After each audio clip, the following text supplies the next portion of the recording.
জয় গৌর, জয় নিতাই। আজ 11ই কার্তিক 1432 ও 29শে অক্টোবর 2025 বুধবার। আজ আমি চৈতন্য চরিতামৃত পাঠ করছি।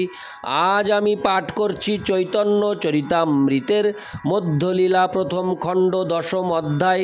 শ্রী চৈতন্য মহাপ্রভুর জগন্নাথপুরীতে প্রত্যাবর্তনের শ্লোক 178 থেকে অন্তিম শ্লোক 190।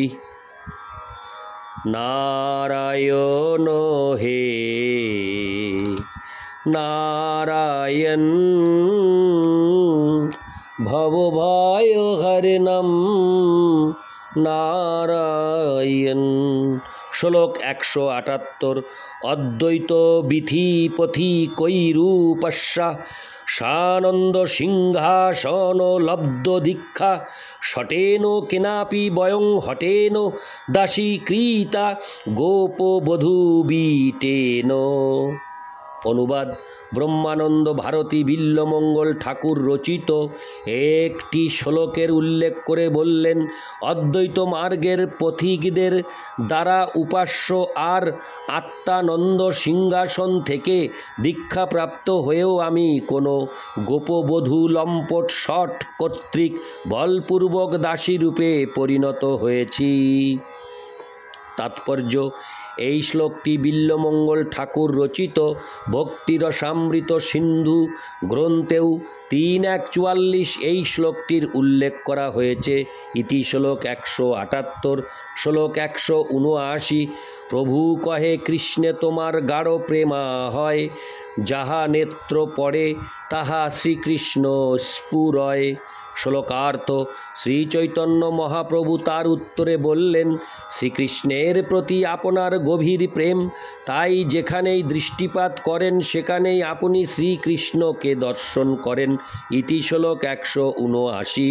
শ্লোক 180 থেকে 181। ভট্টাচার্য কহে, দোহার সুসত্য বচন, আগে যদি কৃষ্ণ দেন সাক্ষাৎ দর্শন, প্রেম বিনা কভু নহে তার সাক্ষাৎকার, ইহার কৃপাতে হয় দর্শন ইহার। শ্লোকার্থ: সার্বভৌম ভট্টাচার্য বললেন, আপনাদের দুজনের কথাই ঠিক। শ্রীকৃষ্ণ তার কৃপার প্রভাবে দর্শন দান করেন, প্রেম ছাড়া কখনো তার দর্শন পাওয়া যায় না। তাই শ্রী চৈতন্য মহাপ্রভুর কৃপার প্রভাবে ব্রহ্মানন্দ ভারতী ভগবানের সাক্ষাৎ দর্শন লাভ করেছেন। তাৎপর্য: শ্রী চৈতন্য মহাপ্রভু ব্রহ্মানন্দ ভারতীকে বলেছিলেন, শ্রীকৃষ্ণের প্রতি আপনার গভীর প্রেম, তাই আপনি সর্বত্র শ্রীকৃষ্ণকে দর্শন করেন। শ্রী চৈতন্য মহাপ্রভুর সঙ্গে ব্রহ্মানন্দ ভারতীর এই কথোপকথনে সার্বভৌম ভট্টাচার্য মধ্যস্থ ছিলেন এবং তিনি রায় দিয়েছিলেন যে ব্রহ্মানন্দ ভারতীর মতো ঐকান্তিক ভক্ত শ্রীকৃষ্ণের কৃপায় শ্রীকৃষ্ণকে দর্শন করেন। শুদ্ধ ভক্তের সামনে শ্রীকৃষ্ণ নিজেকে প্রকাশ করেন। ব্রহ্মানন্দ ভারতী ছিলেন একজন অতি উন্নত মার্গের ভক্ত। তিনি শ্রীকৃষ্ণ চৈতন্য মহাপ্রভুরূপে শ্রীকৃষ্ণকে দর্শন করেছিলেন। ব্রহ্মসংগীতায় 5:38 বলা হয়েছে, প্রেমাঞ্জনোচ্ছুরিত ভক্তি বিলোচনেন সন্ত সদৈব হৃদয়েষু বিলোকয়ন্তি যং শ্যাম সুন্দরম অচিন্ত গুণ স্বরূপং গোবিন্দম আদি পুরুষং তমহং ভজামি। প্রেমরূপ অঞ্জনের দ্বারা রঞ্জিত নয়নে ভক্তরা সর্বদাই তাদের হৃদয়ে অচিন্ত গুণ স্বরূপ শ্যাম সুন্দরের রূপ নিরন্তর দর্শন করেন। আমি সেই আদি পুরুষ গোবিন্দের ভজনা করি।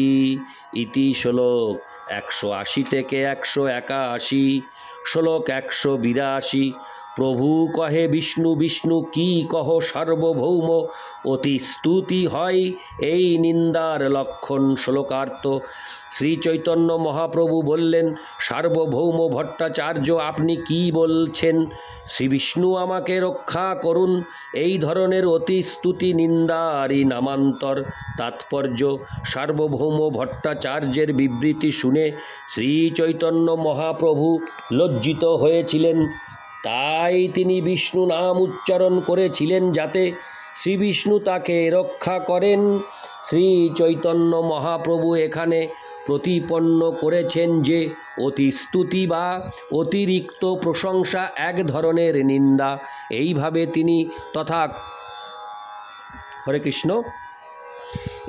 তিনি তথাকথিত অপরাধজনক বিবৃতির প্রতিবাদ করেছিলেন। ইতি শ্লোক 182। শ্লোক 183। এত বলি ভারতীরে লঙ্গা নিজ বাসা আইলা, ভারতী গোসাঙ্গী প্রভুর নিকটে রইলা। শ্লোকার্থ: এই বলে শ্রী চৈতন্য মহাপ্রভু ব্রহ্মানন্দ ভারতীকে তার বাসস্থানে নিয়ে এলেন। সেই থেকে ব্রহ্মানন্দ ভারতী শ্রী চৈতন্য মহাপ্রভুর কাছেই রইলেন। ইতি শ্লোক 183। শ্লোক 184। রামভদ্রাচার্য আর ভগবান আচার্য প্রভু পদে রহিলা দুহে ছাড়ি সর্বকার্য। শ্লোকার্থ: পরে রামভদ্রাচার্য এবং ভগবান আচার্য সব রকম জড়জাগতিক কার্যকলাপ পরিত্যাগ করে শ্রী চৈতন্য মহাপ্রভুর চরণ আশ্রয় করে রইলেন। ইতি শ্লোক 184। শ্লোক 185। কাশীশ্বর গোসাঙ্গী আইলা আর দিনে, সম্মান করিয়া প্রভু রাখিলা নিজ স্থানে। শ্লোকার্থ: তার পরের দিন কাশীশ্বর গোসাঙ্গী শ্রী চৈতন্য মহাপ্রভুর কাছে এলেন এবং মহাপ্রভু অনেক সম্মান প্রদর্শন করে তাকে তার কাছে রাখলেন। ইতি শ্লোক 185। শ্লোক 186। প্রভুকে লঙ্ঘা করা ন ঈশ্বর দর্শন, আগে লোক ভিড় সব করি নিবারণ। শ্লোকার্থ: কাশীশ্বর গোসাঙ্গী শ্রী চৈতন্য মহাপ্রভুকে জগন্নাথ দেবের দর্শন করাতে নিয়ে যেতেন এবং সামনের লোকদের ভিড় সরিয়ে তিনি শ্রী চৈতন্য মহাপ্রভুর যাবার পথ করে দিতেন। ইতি শ্লোক 186। শ্লোক 187। যত নদ নদী জইছে সমুদ্রে মিলয়ে, হরে কৃষ্ণ, সমুদ্রে মিলয় ওইছে মহাপ্রভুর ভক্ত যাহা তাহা হয়। শ্লোকার্থ: সমস্ত নদ নদী যেভাবে এসে সমুদ্রে মিলিত হয়, সেইভাবে শ্রী চৈতন্য মহাপ্রভুর সমস্ত ভক্তরা যে যেখানে ছিলেন সেখান থেকে এসে শ্রী চৈতন্য মহাপ্রভুর সঙ্গে মিলিত হয়েছিলেন। ইতি শ্লোক 187। শ্লোক 188। সবে আসি মিলিলা প্রভুর শ্রীচরণে, প্রভু কৃপা করি সবাই রাখিল নিজ স্থানে। শ্লোকার্থ: সকলে এসে যেহেতু শ্রী চৈতন্য মহাপ্রভুর চরণে আশ্রয় গ্রহণ করেছিলেন, তাই তাদের প্রতি কৃপা করে শ্রী চৈতন্য মহাপ্রভু তাদের সকলকে তার কাছে রেখেছিলেন। ইতি শ্লোক 188। শ্লোক 189। এই তো কহিল প্রভুর বৈষ্ণব মিলন, ইহা যেই শুনে পায় চৈতন্য চরণ। শ্লোকার্থ: এইভাবে আমি সমস্ত ভক্তদের শ্রী চৈতন্য মহাপ্রভুর সঙ্গে মিলনের বর্ণনা করলাম। যিনি এই বর্ণনা শ্রবণ করেন তিনি শ্রী চৈতন্য মহাপ্রভুর চরণাশ্রয় লাভ করেন। ইতি শ্লোক 189। শ্লোক 190। শ্রীরূপ রঘুনাথ পদে যার আস, চৈতন্য চরিতামৃত কহে কৃষ্ণ দাস। শ্লোকার্থ: শ্রীলরূপ গোস্বামী ও শ্রীল রঘুনাথ দাস গোস্বামীর শ্রীপাদ পদ্মে আমার প্রণতি নিবেদন করে এবং তাদের কৃপা প্রার্থনা করে তাদের পদাঙ্ক অনুসরণ পূর্বক আমি কৃষ্ণদাস শ্রী চৈতন্য চরিতামৃত বর্ণনা করছি। ইতি শ্রী চৈতন্য মহাপ্রভুর জগন্নাথপুরীতে প্রত্যাবর্তন এবং বৈষ্ণবসহ মিলন বর্ণনা করে শ্রী চৈতন্য চরিতামৃত গ্রন্থের মধ্যলীলার 10ম পরিচ্ছেদের ভক্তি বেদান্ত তাৎপর্য। ইতি শ্লোক 190।